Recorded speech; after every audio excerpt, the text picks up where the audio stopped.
Imagine you are sitting in your home.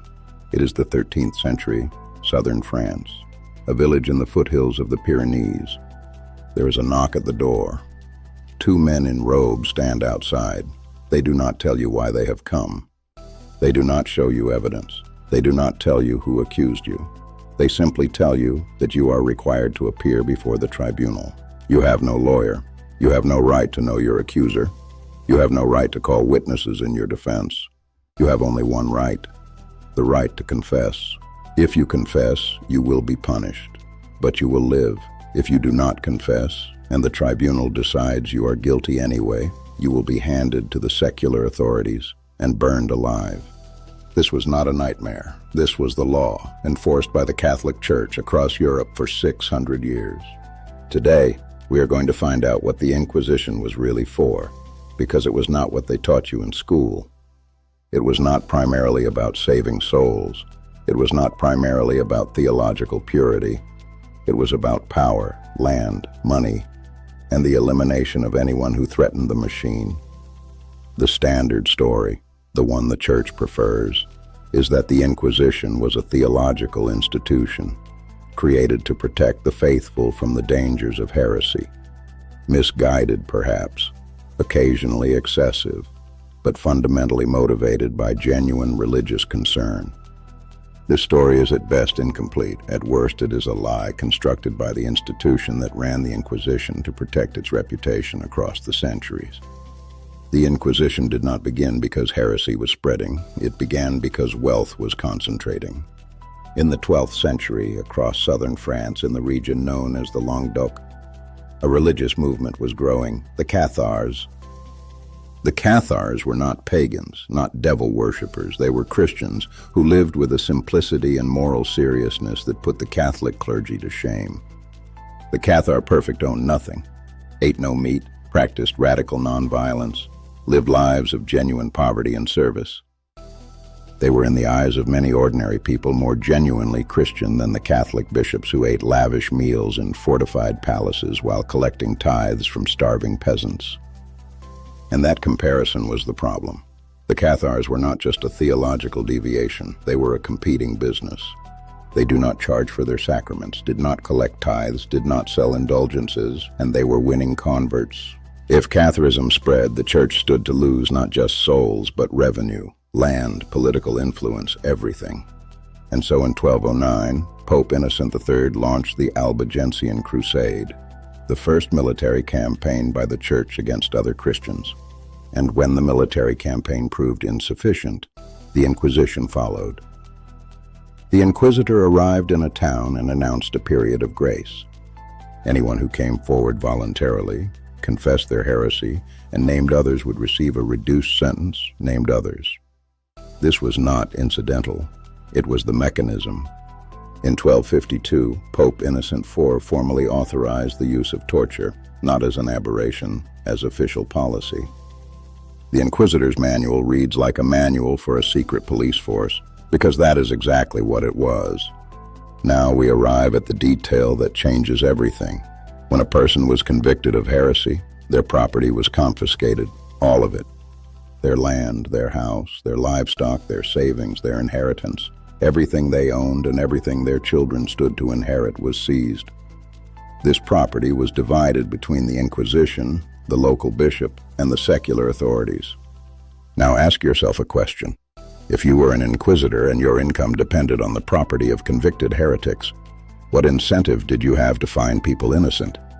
The system was financially incentivized to produce convictions, and the wealthier the accused, the greater the incentive to find them guilty.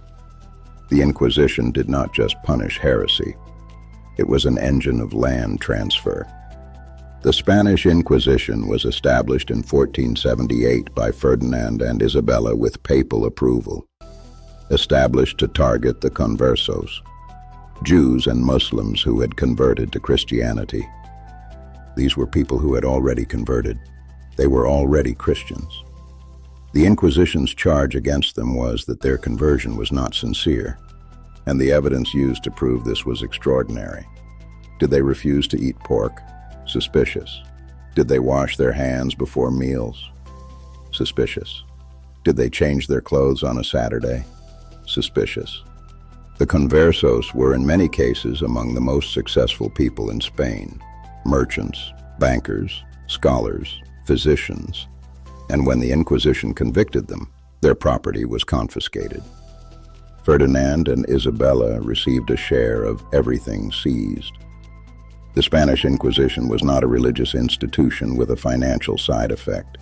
It was a wealth transfer mechanism with a theological justification. Now let us talk about the women. The witch trials, closely connected to the inquisitorial tradition, represent one of the most sustained campaigns of gender-based persecution in human history. The Malleus Maleficarum, the Hammer of Witches, published in 1487 by two Dominican inquisitors, endorsed by Pope Innocent VIII. Who were the women targeted? Midwives, herbalists, healers. Women who held medical knowledge that the church and the emerging male medical establishment wanted to control. Elderly widows, women without male protectors, women whose property could be seized. Estimates of the total number executed across Europe range from 40,000 to over 100,000. The vast majority were women. Not because women were witches, but because women were vulnerable.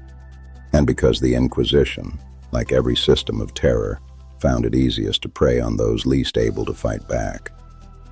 Galileo Galilei pointed his telescope at the sky and produced evidence that the Church's model of the universe, with the Earth at the center, was simply wrong. In 1633, Galileo was tried. He was 69 years old, going blind, threatened with torture if he did not recant. He recanted. He spent the remaining 9 years of his life under house arrest. The Catholic Church formally acknowledged that Galileo was right in 1992, 359 years after his trial. Giordano Bruno proposed that the universe was infinite, that stars were other suns, that other worlds might exist. He was arrested by the Inquisition in 1593, held in prison for 8 years, tried, convicted, and burned alive in Rome in 1600. His ashes were scattered in the Tiber to prevent his followers from venerating his remains. The Catholic Church has never apologized for the burning of Giordano Bruno. A man was burned alive for thinking correctly about the universe. The Inquisition was, in modern terms, a totalitarian surveillance apparatus. It incentivized denunciation. It punished association with the accused. It made silence dangerous because failure to report a heretic was itself a crime. It created a society in which neighbor watched neighbor. Family members denounced family members. The safest thing to do was to demonstrate your own orthodoxy by attacking someone else's. This is a pattern history has seen before. And since, the Soviet purges, the Nazi denunciation culture, the Maoist struggle sessions. The specific ideology changes, the mechanism does not. Create a category of the damned, make denunciation profitable, make silence dangerous, and watch the society police itself. The Spanish Inquisition was officially abolished in 1834. The Roman Inquisition was not abolished, it was renamed. In 1908, it became the Holy Office. In 1965, it became the Congregation for the Doctrine of the Faith. It still exists in Vatican City today. No more torture, no more burning, no more property confiscation, but the same function, the enforcement of the one authorized version, the silencing of alternative voices, the protection of the institution's monopoly on the relationship between humanity and God. From 1981 to 2005, the head of the Congregation for the Doctrine of the Faith was a German cardinal named Joseph Aloysius Ratzinger.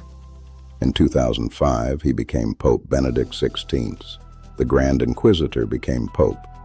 What was the Inquisition really afraid of? Not heresy, not the devil. The Inquisition was afraid of questions. Every group it targeted shared one thing in common.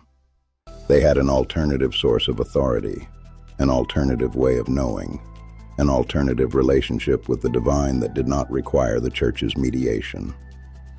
Galileo's telescope was more dangerous to the Church than any army, because it offered a way of knowing that bypassed theological authority entirely. You did not need a priest to tell you what the moons of Jupiter looked like. You could look for yourself. And if you could look for yourself at the moons of Jupiter, why couldn't you look for yourself at the nature of God? That question, that simple, devastating question, was what the Inquisition existed to suppress. Not because the answer was dangerous, but because the asking of it was enough to bring the whole machine down. The farmers who buried the Nag Hammadi texts in the Egyptian desert understood this. They could not fight the Inquisition. They could not argue with the bishops. So they dug a hole in the ground, put the books in a jar, sealed it, and buried it. And 1600 years later, the books were still there. The Inquisition, for all its power, for all its fire, for all its centuries of terror, could not kill an idea sealed in clay. Truth has a longer half-life than any institution. You have been watching Unmasking the Gods, the Inquisition, 600 years of systematic terror, targeting heretics, Jews, Muslims, women, scientists, and anyone who dared to know something the Church had not authorized. Not to save souls, to save the machine, to protect the monopoly, to silence the question. Subscribe, leave a comment, tell me what you want to unmask next. And remember, the gods were never what they told you, but what they actually are is worth everything.